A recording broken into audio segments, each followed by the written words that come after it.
Assalamualaikum warahmatullahi wabarakatuh. Ngopusta kali ini akan menceritakan lagi kisah nyata yang ditulis oleh Pak Naji. Kidung Pengikat Sukma.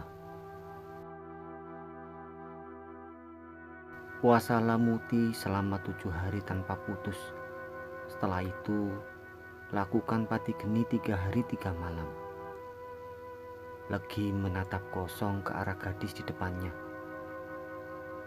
Setelah itu, lakukan mandi kembang pada tengah malam Jumat Kliwon dan tutup ritualmu dengan bersemedi di tempat keramat. Jangan menengok membuka mata apapun yang terjadi. Legi menuliskan rajahan di dahi gadis itu.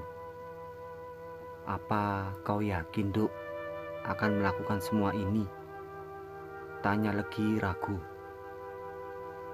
Yakin, Bah, jawab gadis itu dengan tegas. Legi membawa gadis itu ke sebuah ruangan dengan semua sisi yang ditutupi kain jarik.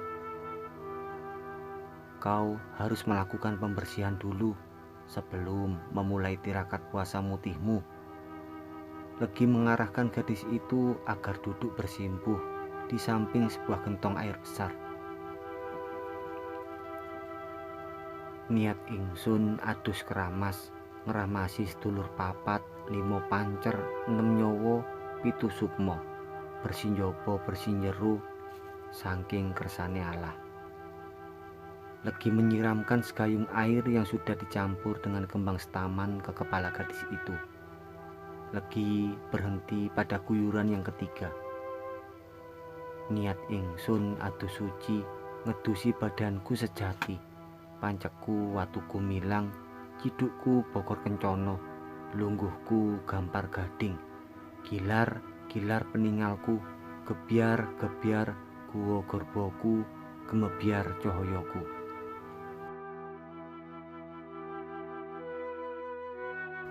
Legi menyiramkan segayung air pada tubuh gadis itu. Setelah ini kau akan melakukan puasa mutih. Legi meninggalkan gadis itu untuk mengeringkan tubuhnya. Pak, kok mbok turuti karepe Sukmo? Pak, kok kamu turuti keinginan Sukma? Ucap istri Legi saat melihatnya keluar dari ruangan itu. Wis, ora usah melok-melok, ben iki dadi urusanku. Sudah, gak usah ikut-ikut, biar ini jadi urusanku. Legi berlalu meninggalkan sang istri setelah mengucapkan kata-kata itu. Mbok Rum menatap sedih pada suaminya. Sakit hati sudah membuat matanya buta. Nduk, ojo dilanjutno ritualiku. Nduk, jangan dilanjutkan ritual itu. Pesan Mbok Rum saat melihat cucunya akan memasuki ruangan semedi. Kowe isok gendeng lek gak kuat, Nduk. Kamu bisa gila jika gak kuat, Nduk. Mbok Rum menyentuh bahu sang cucu. Aku juga bisa gila, Mbok, jika tidak meneruskan ritual ini. Gadis itu langsung masuk setelah mengucapkan kalimat itu. Kamu menyerahkan cucumu menjadi gundik Nyai Sekar Arum, Pak. Mbok Rum menatap nyalang pada suaminya. Lebih baik menjadi gundik Nyai daripada menjadi gundik lelaki bangsat, jawab Legi. Tapi ini salah, Pak. Sukma masih terlalu belia untuk menerima ilmu itu, serga Mbok Rum. Sukma sudah siap secara batin. Fisiknya memang masih belia, tapi batinnya sudah cukup matang. Legi berlalu setelah mengatakan hal itu. Legi memasuki sebuah ruangan. Lelaki tua itu duduk bersila di depan sebuah meja. Legi mengambil beberapa batang dupa kemudian membakarnya. Dia menyatukan cakupan kedua tangannya menjadi satu di depan dada. Jari telunjuk dan ibu jarinya menjepit batang dupa menjadi satu. Dia memejamkan mata kemudian merapal sebuah mantra. Legi menancapkan dupa itu di sebuah wadah mirip kendi kemudian meletakkan sebuah foto lelaki di belakangnya. Legi membiarkan foto lelaki itu terbakar oleh bara dupa. "Cah Ayu, ayo buka matamu," bisik sebuah suara di telinga Sukma. Sukma merasakan sebuah sentuhan di lengannya, kemudian semakin naik hingga berakhir di lehernya. Sebuah tangan kekar mencekik leher Sukma.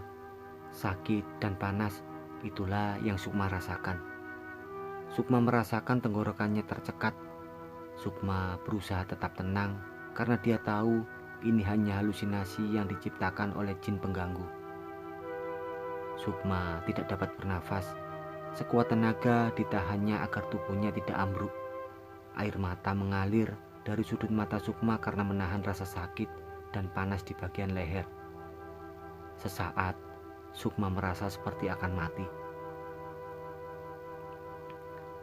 Perlahan rasa sakit dan panas itu menghilang, kemudian berubah menjadi rasa dingin. Sukma merasakan sesuatu yang licin berjalan melewati kulitnya.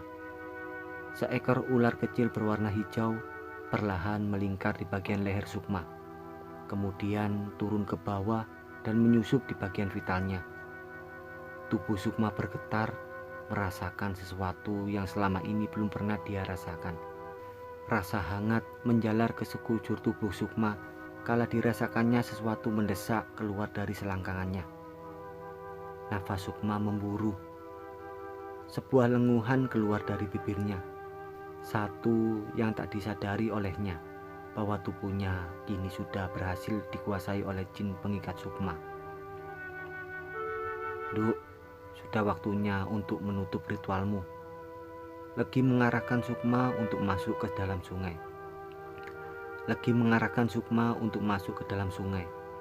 Legi menaburkan kembang setaman tepat di tempat Sukma berdiri. Sukma mengambil ancang-ancang untuk menenggelamkan dirinya. Dengan pelan, Sukma menarik tubuhnya masuk ke dalam air. Legi merapal sebuah mantra, kemudian menabur kembang setaman.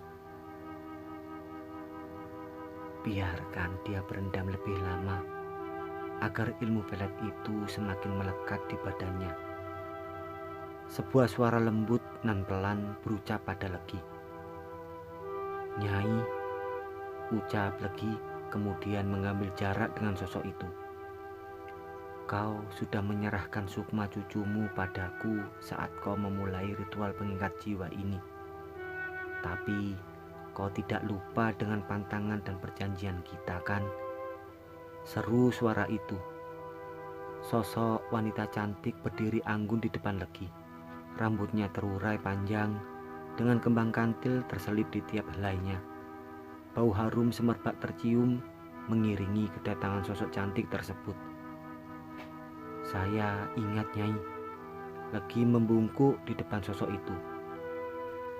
"Bagus, carikan aku tumbal darah perjaka sebagai syarat sahnya ritual yang cucumu lakukan," pinta sosok cantik itu. Legi diam tak menjawab. Sosok itu memutar badan menghadap ke arah Legi. "Apa syaratku terlalu berat untukmu?" Sosok itu bertanya dengan intonasi yang sulit diartikan. Tidak, Nyai," jawab Legi ragu. "Sayang jika kau harus mundur. Selain dampaknya akan sangat berbahaya untuk cucumu, akan sia-sia segala ritual yang sudah dilakukannya." Sosok itu berucap lantang. "Bawalah darah perjaka itu pada malam Jumat saat bulan purnama. Darah itu akan menyempurnakan ritual yang cucumu lakukan." Sosok itu menghilang setelah berucap seperti itu. Sukma muncul dari balik air. Seluruh tubuhnya mengeluarkan cahaya berwarna kuning. Pelet pengikat Sukma sudah menyatu dengan tubuhnya. Kini tinggal menunggu bulan purnama datang untuk menyempurnakan ilmu pelet itu dengan darah perjaka sebagai syarat sahnya. "Ingat, Duk, kamu jangan melakukan pantangan yang Mbah sebutkan tadi, karena kalau tidak kau akan celaka. Legi memperingatkan Sukma akan hal-hal yang tidak boleh dilakukan. Inggih mbah. Sukma tertunduk di lantai ruang semedi. Sekarang kau bukanlah Sukma yang dulu. Setiap lelaki yang melihatmu pasti akan langsung terpikat. Legi memberikan sebuah air yang sudah dicampur dengan minyak serimpi juga kembang setaman. Minum ini. Sukma menenggak habis air yang diberikan Legi. Makan kembang kantil itu agar ilmu pemikatmu bertambah kuat. Ucap Legi saat Sukma hendak membuang kembang kantil yang ada di dalam air yang diminumnya. Sukma mengunyah kembang kantil itu kemudian menelannya. Legi memberikan sebuah liontin dari batu combong kepada Sukma. Pakailah kalung ini kemanapun kau pergi. Itu akan membuat auramu semakin terpancar. Tapi ingat, lepas kalung itu setiap kali kau akan pergi ke kamar mandi. Jangan sampai kau melupakan pantangan itu. Legi menjelaskan. Sukma menerima kalung itu kemudian memakainya. Batu combong itu memancarkan sinar keunguan saat bersentuhan dengan kulit Sukma. Liontin batu combong itu sudah menyatu dengan ilmu pelet pengikat Sukma di dalam tubuhmu. Hanya tinggal mencari tumbal darah perjaka agar ilmu itu semakin sempurna. Legi mengisyaratkan Sukma untuk berdiri. Kau boleh keluar sekarang. Ingat, setiap jam 12 malam kau harus semedi di kamar yang sudah Mbah siapkan. Jangan sampai kau lupakan hal itu.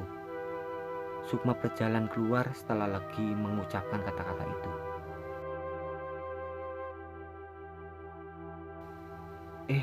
Itu Sukma kan? Seorang pemuda berbisik pada temannya saat melihat Sukma berjalan melewati mereka di pos ronda. Tercium bau kembang kantil saat Sukma melintas di depan mereka.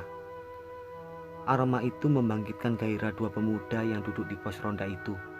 Tanpa dikomando, mereka langsung mengikuti Sukma dari belakang. Sukma melirik sekilas.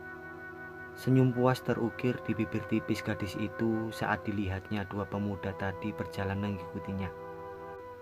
Sukma berbalik, kemudian melemparkan kembang kantil yang terselip di telinganya ke arah dua pemuda itu. Ajiku sekar jagat, nuruto marang aku, rogomu dadi tumbalku. Dua pemuda itu semakin tak bisa mengontrol gelora yang bangkit dalam tubuh mereka. Mereka mengikuti arahan Sukma untuk masuk ke dalam semak-semak. Sukma menatap genit pada dua orang di depannya. Sukma mendekat, kemudian berbisik nakal di telinga kedua orang itu. Berikan nyawa kalian padaku. Bisik Sukma pelan. Bisikan maut dari Sukma bagai rayuan cinta bagi dua pemuda tadi. Dengan cepat mereka membuka pakaian hingga tak ada sehelai benang pun yang melekat di tubuh mereka. Dengan beringas mereka menyambar tubuh molek Sukma, kemudian menyetubuhi tubuh gadis itu dengan intonasi cepat. Sukma tersenyum sinis. Kala dilihatnya tubuh dua pemuda tadi penuh darah. Tanpa mereka sadari, kenyataannya mereka menyetubuhi sebuah pohon beringin besar. Ilmu pelet yang ada di tubuh Sukma sudah mengikat Sukma kedua pemuda tadi hingga mengaburkan pandangan mereka. Tubuh kedua pemuda itu ambruk ke tanah dengan bagian alat vital yang hampir lepas dan berlumuran darah. Mereka mengerang, menahan sakit akibat luka pada alat vital mereka karena dibenturkan serta bergesekan dengan permukaan pohon yang keras dan kasar. Sedetik kemudian, tubuh dua pemuda itu tak bergerak. Tak ada lagi suara erangan yang terdengar. Mereka tewas dengan kondisi yang mengenaskan. Sukma berbalik, meninggalkan jasad kedua pemuda itu di antara rerimbun semak. Tuntas sudah dendam yang ada di hati Sukma pada kedua orang tersebut. Darah dibayar dengan darah. Ada mayat, ada mayat, teriak seseorang warga saat menemukan jasad di tengah semak belukar. Warga itu berlari ketakutan menghampiri beberapa warga yang hendak berangkat bekerja di kebun. "Ada apa, Kang? Kenapa teriak-teriak begitu?" tanya seorang warga. "Ada mayat, Kang," jawab warga tadi ketakutan. "Di mana, Kang? Mayat siapa?" tanya warga yang lain. "Itu di sana." Warga tadi menunjuk ke arah semak belukar di depannya. Beberapa warga langsung bergegas masuk ke dalam semak untuk memeriksa. Mereka begitu terkejut saat melihat dua mayat tergeletak di dalam semak dengan kondisi bersimbah darah. Warga bergidik ngeri melihat kondisi kedua mayat yang begitu mengenaskan. Mereka kompak mengucap istighfar saat memeriksa luka pada kedua mayat tersebut dan mendapati bahwa alat vital mereka hampir terlepas. "Astagfirullah, perbuatan siapa ini?" ucap seorang warga. "Pasti mereka ini korban ilmu hitam. Cepat panggil Pak Lurah dan Ustadz Syam kemari," perintah salah satu di antara mereka. Seorang warga bergegas pergi untuk memanggil Pak Lurah dan Ustadz Syam, sedangkan yang lain berusaha menutupi kedua mayat itu dengan menggunakan daun pisang. Tak jauh dari keberadaan warga itu, berdiri seorang pemuda dengan wajah ketakutan. Keringat dingin mengucur dari dahi dan pelipisnya. Bibirnya bergerak menyebut satu nama, "Sukma."